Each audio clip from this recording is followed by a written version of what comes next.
बहू, यह घर है, होटल नहीं है। सुभाष, जब भी हम अपना घर बनाएंगे, इंटीरियर पूरा मैं करूँगी, क्योंकि मैंने कोर्स कर रखा है और मुझे बहुत शौक़ है कि अपना घर अपनी मर्जी से, अपनी पसंद से बनाया जाए। बड़ी उत्साह से सिया पति से बोली। बहुत जल्दी ही हम अपने घर का काम शुरू करने वाले हैं। मेरा बैंक से लोन पास हो चुका है।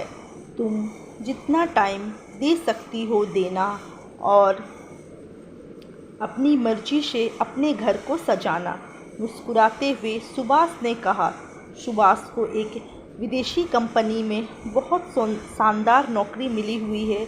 माता पिता का इकलौता बेटा है सुभाष, और एक बेटी जो कि दूसरे शहर में बिहाई हुई है। उसके 2 बच्चे हैं, एक 8 साल का बेटा और एक 6 साल की बेटी।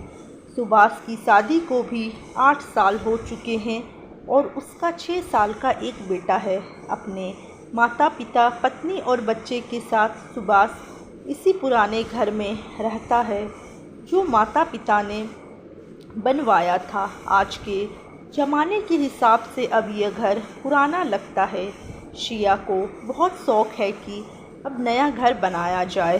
कुछ समय पहले ही सुभाष ने एक प्लॉट खरीदा था। नक्शा भी बन चुका है और अब लोन भी पास हो चुका है। शुभ मुहूर्त देखकर घर का कार्य शुरू किया गया। शिया बहुत उत्साहित थी। रोज ही वह निर्माण स्थल का मुआयना करती। सास अभी भी सक्रिय थी, घर के काम भी संभाल लेती और समाज में भी आना जाना लगा रहता। लगभग साल भर लग गया घर बनने में।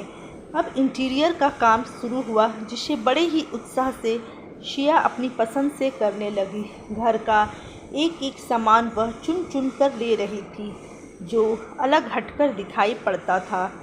हर कमरे का फर्नीचर, लाइट्स, झूमर, शोपीस, पर्दे, हर चीज़ नायाब थी। जो भी देखता उसकी पसंद की तारीफ़ करता। 3-4 महीने लग गए पूरी फिनिशिंग में। सुभाष को तो वक्त ही नहीं मिलता था घर के कार्य देखने का, अतः वह भी बहुत बेफिक्र और खुश था कि सिया ने सारी जिम्मेदारी संभाल ली थी। सास ससुर ने भी जब देखा घर तो बड़े प्रसन्न हुए। काफ़ी बड़ा खुला घर बनाया गया था। सुभाष, सिया का कमरा, सास ससुर का कमरा, एक बेटे का और एक गेस्ट हाउस, रसोई घर तो बहुत ही शानदार बनाया गया था, एकदम खुला। और वहीं पर ही डाइनिंग टेबल और कुर्सियां लगा दी गई थी ताकि गरम गरम खाना परोसा जा सके। घर का नाम भी आलीशान रखा गया था, जो उसके नाम के अनुरूप ही बेहद आकर्षक और सुंदर था। एक शुभ मुहूर्त देखकर गृह प्रवेश का कार्यक्रम तय किया गया। बेटी भी परिवार सहित 2-4 दिनों के लिए आई। जितने भी मेहमान आए सब ने जी खोलकर घर की तारीफ की, और जब घर की तारीफ की जाती तो सभी सिया की ओर इशारा करके कहते, सब इसी की मेहनत का नतीजा है। सिया पर बधाइयों की वर्षा हो रही थी और वह स्वयं को गौरवान्वित महसूस कर रही थी। मेहमानों के जाने के बाद अगले दिन शिया और ननद के बच्चे गेस्ट रूम में खेल रहे थे। अचानक ननद के बेटे का हाथ फूलदान से जा टकराया। फूलदान नीचे गिर गया। कांच का कीमती फूलदान टूटने की आवाज़ से सिया दौड़ती आई। टूटे फूलदान को देखकर वह स्वयं पर नियंत्रण नहीं रख सकी और चीख पड़ी, किसने तोड़ा फूलदान? सभी बच्चे डर गए क्योंकि सिया बहुत ज़ोर से चिल्लाई थी। डरते डरते सभी ने ननद के बच्चे की ओर इशारा कर दिया। क्या ननद जी, आपने बच्चों को जरा सा भी अनुशासन नहीं सिखाया है? इतनी महंगी चीज़ें क्या खेलने के लिए होती है? खेलने के लिए बाहर आंगन है ना, बेडरूम में खेला जाता है क्या? इतना महंगा और यूनिक पीस मैंने अमेज़न से मंगवाया था। सारा मूड ऑफ कर दिया। ननद का चेहरा उतर गया। अपराध बोध में सिर्फ इतना ही बोल पाई, भाभी गलती हो गई बच्चे से। पता नहीं कैसे खेलते खेलते उसका हाथ टकरा गया और फूलदान गिर पड़ा। So sorry. अब सॉरी कहने से फूलदान जुड़ थोड़ी ही जाएगा। पैर पटकते हुए कमरे से बाहर निकल गई। ननद सिया के व्यवहार से स्तंभ रह गई। अभी तक तो उसका व्यवहार बहुत दोस्ताना और प्रेमपूर्ण हुआ करता था। नया घर बनते ही क्या इतना अहंकार आ जाता है कि व्यवहार ही बदल जाए। प्रेम की जगह दब, बड़प्पन की भावना, स्वयं को श्रेष्ठ समझना, बिना सोचे समझे सामने वालों को अपनी बोली और व्यवहार से आहत कर देना, यह तो उचित नहीं।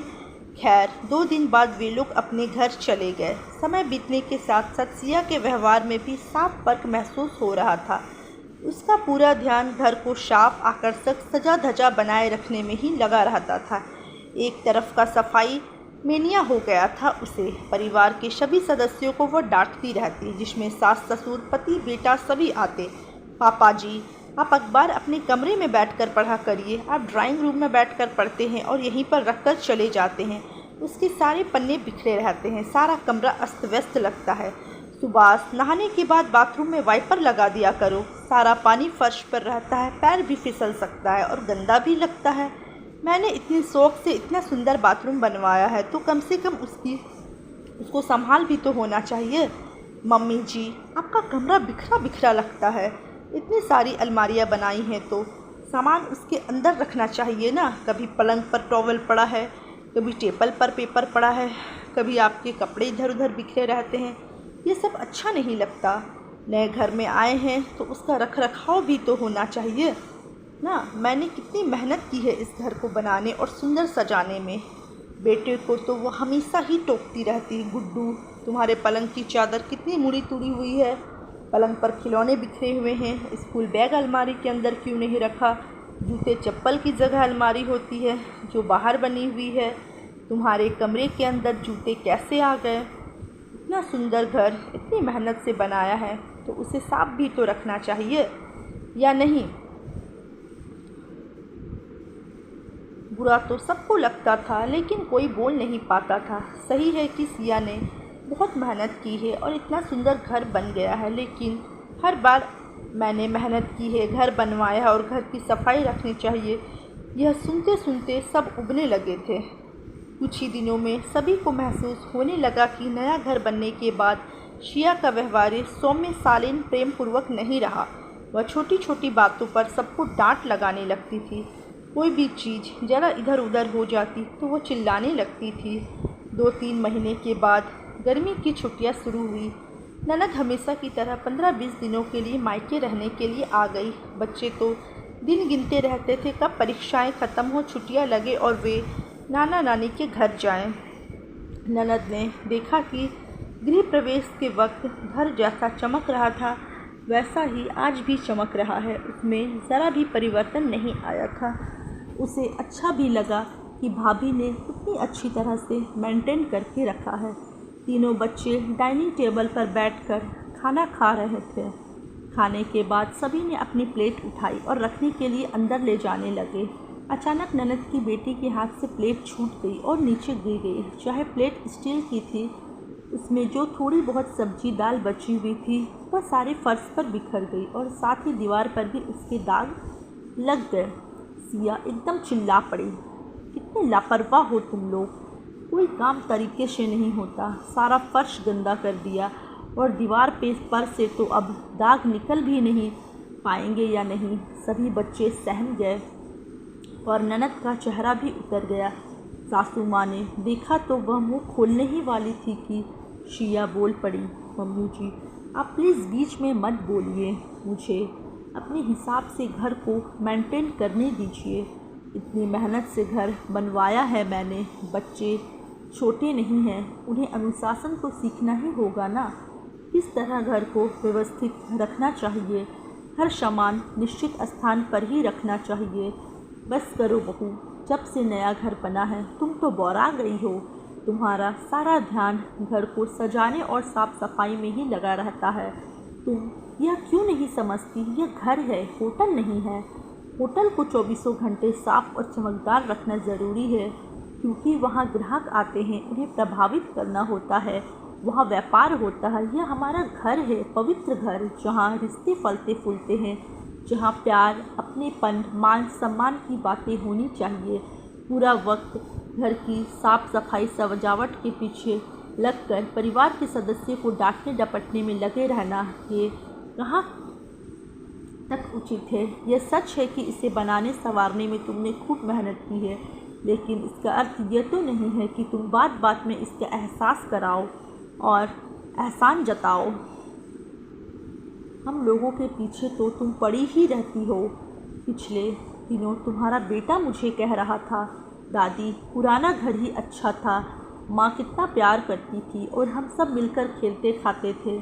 इस नए घर में तो मम्मा हर वक्त डांटती ही रहती है, उसको मत छुओ, यहाँ मत बैठो, वहाँ मत लेटो, यह गंदा कर दिया, वह गंदा कर दिया। यह घर है या होटल दादी? अब ननद और बच्चे तो कुछ दिनों के लिए मेहमानों जैसी छुट्टियां बिताने आते हैं, तुम उन्हें भी लगातार डांटती रहोगी, बात बात पर अनुशासन की बातें, उन्हें नीचा दिखाने की बातें करोगी, तो अगली बार तुम्हारे पास कोई आएगा? समय रहते ही अपने आप को संभालो, ये सफाई मेनिया बंद करो, घर को घर ही रहने दो। पुराने घर में जैसी खुशियाँ, एकता, अपनापन, प्यार था, वह नए घर में भी बरकरार बना रहे, इसकी कोशिश करो। सासू माँ ने अब तक अपने भीतर समेटा आक्रोश आखिर प्रकट कर ही दिया। सिया तो हतप्रभ रह गई। सासू माँ कभी भी उसे इस तरह नहीं बोली थी, हमेशा बहुत प्यार स्नेह से हर बात करती थी। पहली बार उसे महसूस हुआ शायद उससे गलती हो गई। अगले ही दिन शिया तीनों बच्चों के साथ उनके कमरे में बैठकर कैरम खेल रही थी। बच्चे खूब शोर मचा रहे थे और साथ में शिया भी। सासू माँ और ननद ने राहत की सांस ली। समय रहते ही शिया इस बात को समझ गई थी कि परिवार में रिश्तों को बनाए रखना, रिश्तों की अहमियत कितनी ज़रूरी होती है।